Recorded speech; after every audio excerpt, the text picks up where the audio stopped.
If you're watching this right now, you've probably been at war with your body for as long as you can remember, picking it apart in the mirror, talking to it in a way you would never talk to someone you love, telling yourself you'll finally be happy once it changes. I know that war because I lived it for most of my life. But here's what I eventually came to understand, and what I really want you to hear today. Your body was never the enemy. It has been carrying you, healing you, keeping you alive through every single thing you've been through. The war was really never about your body at all. So today I want to talk about where body shame actually comes from and how you start to rebuild trust with the body you're in. Not someday, right now.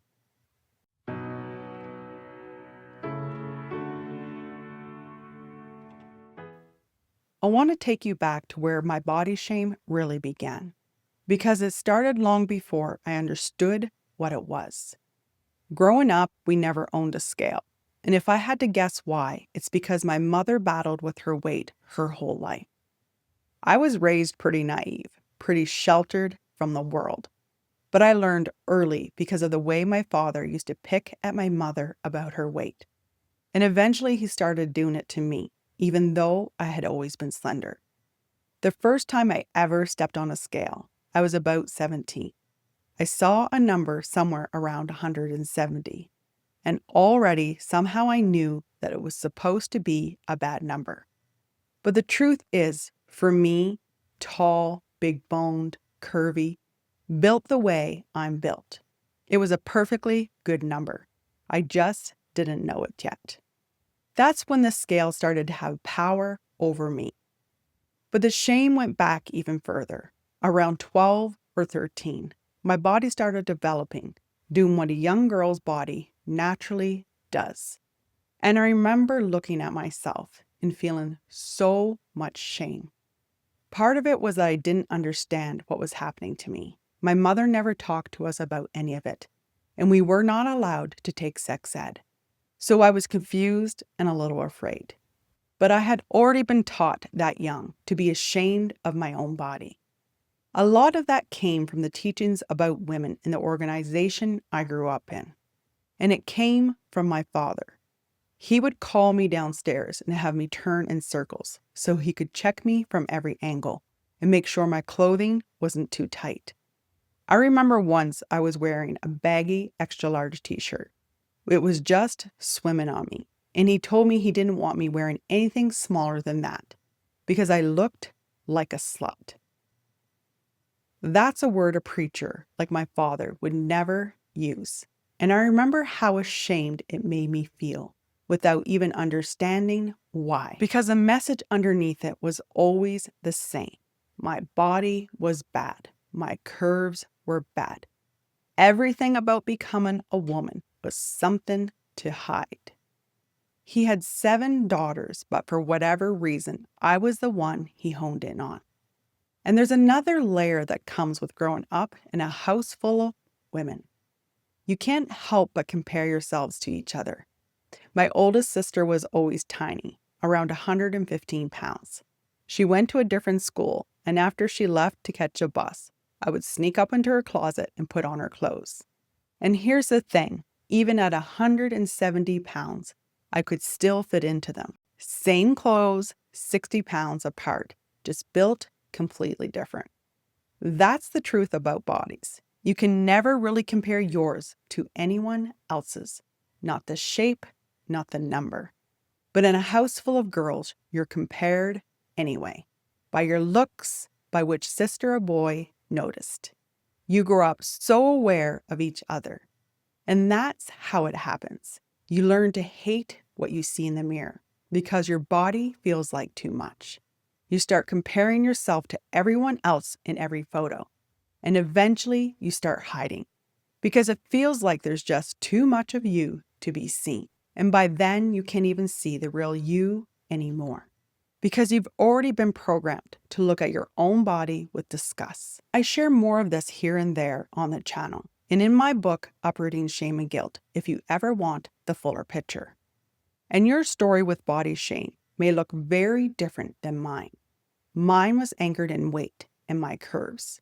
Yours might be your height or your skin, a feature you never quite made peace with. Maybe it's the way your body changed after having kids, or after an illness, or just after time. Maybe it's scars, or aging, or a body that doesn't look like the one you remember. It really doesn't matter what shape it takes, because underneath every version of it is the same thing. Somewhere along the way, you were taught to see your own body as the enemy, to be at war with the very thing that has carried us through our whole lives. So for the rest of our time together, I want to talk about how we start to close the gap between us and our bodies. How we begin to see the body not as something to fight, but as the ally it has always been. And how we start right where we are to rebuild that trust. So if all of that shame was taught to us, then here's what's truth underneath it. Your body was never your enemy. Just think about it for a second. Would an enemy give you breath or keep you alive? Since you were born, your heart has been faithfully beating. Your lungs breathe for you while you're asleep. And all through the night, your body is quietly repairing itself. You get sick and it heals you, all on its own. It's been there for you every hard day, every heartbreak, every night you couldn't sleep. There were times your mind wanted to give up and your body just kept going anyway.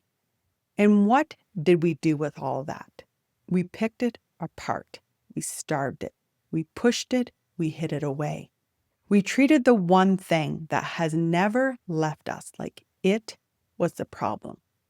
For most of my life, I saw my body as something separate from me, like a shadow I couldn't quite shake, something that was always working against me. But my body was never the one fighting me. I was fighting it. It was just there through it all, still in showing up for me every single morning. It was never my enemy. Honestly, it's the most loyal thing I've got. And the same is true for you. And when we really start to see the body for the gift it is, the loyal friend it has always been, we can wake up every morning with gratitude for the gift of life, for breath, for health. So the deeper question is, how do we begin to close that gap? How do we come back into relationship with a body we spent years fighting? Well, it starts with something simple, but it is really hard. We have to learn to listen to it again. Because here's what most of us were taught, that the body is basically an object, something you manage, something you control, and shape and fix. When you see your body as an object, you stop listening to it. You start talking to it and over it. You push through the exhaustion. You ignore the hunger or the fullness. You silence the aches and the little signals it sends until you honestly can't even feel them anymore. But the body was never meant to be managed. It was meant to be listened to, because it's always communicating with you. It just doesn't use words. It speaks in sensations, the tightness in the chest, the tiredness you keep pushing past, the tension you're holding in your shoulders right now. That's your body trying to talk to you. That's its way of saying, hey, something here needs some attention. So closing that gap doesn't start with trying to fix your body. It starts with getting quiet enough to finally hear it, with asking it what it needs instead of always telling it what to do. And there's a simple practice for that, one you can do even before you get out of bed. When you first wake up, before you open your eyes, just ask, body, what do you need from me today? How can I honor you? And then listen.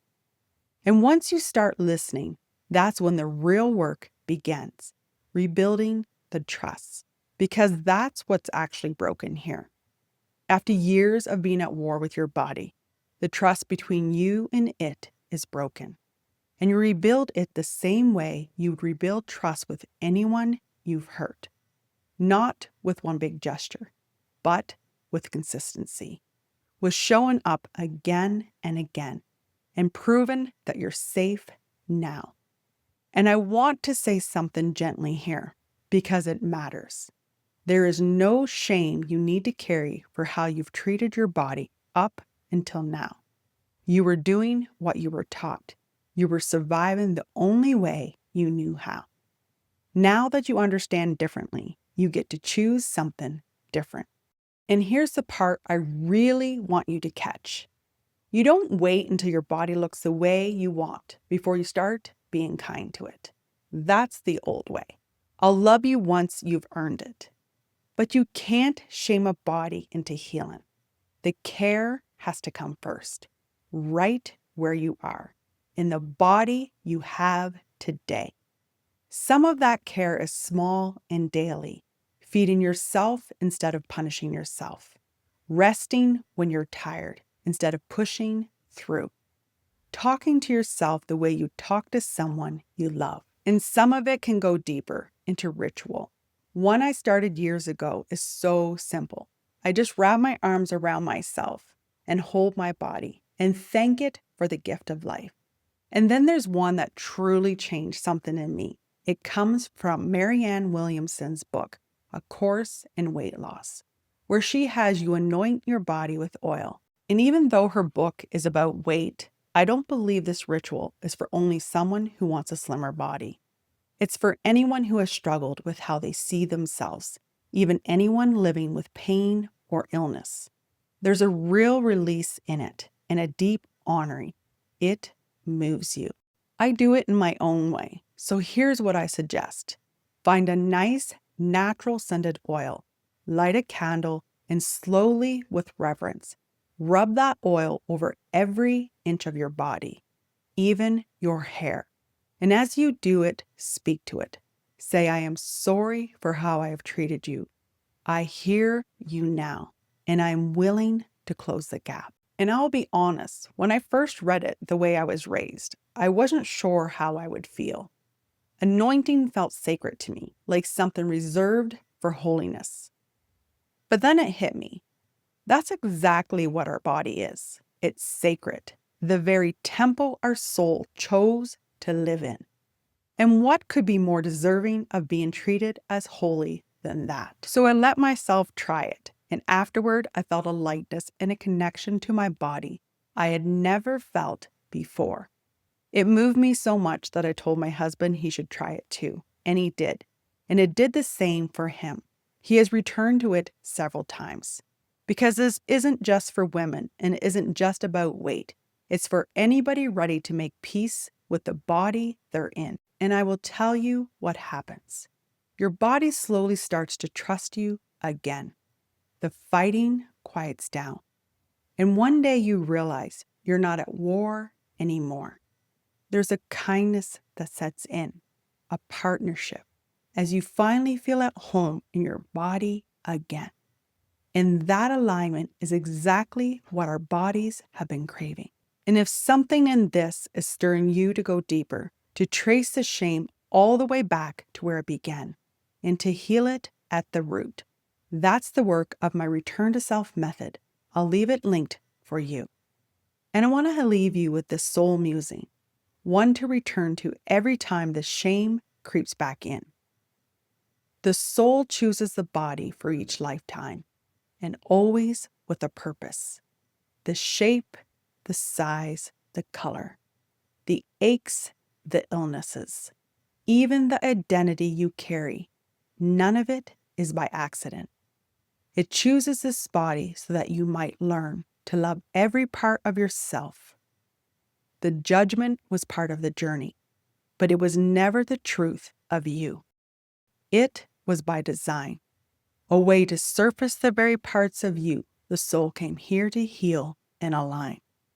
And the mirror, the pain, the struggles, they only ever showed you the blueprint back to the perfection within you.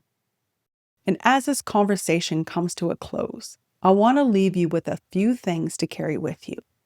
The next time you catch yourself being hard on your body, pause. and answer that thought with something truer. So when I hate the way I look rises up, you meet it with, you've been with me through everything, and thank you for still being here. Even if you don't believe it yet, say the kinder thing anyway. And then when you have a quiet moment, sit with these questions. Can you trace it back? Where did you first learn that your body was something to fix, to hide, to be ashamed of? And maybe the deepest question of all, what is my soul trying to teach me through my relationship with my body? And to help you with that practice day to day, I created body shame affirmations in a guided meditation right here on my channel. Even when you don't believe the words yet, they gently train your subconscious so a kinder, truest story can take root. You'll find them linked below. And if this resonated with you, subscribe and leave a comment. I'd love to hear from you. Because I truly believe that when we begin healing ourselves, we create more compassion, more understanding, and ultimately a better world for everyone. With so much love, I'll see you in the next one, dear soul.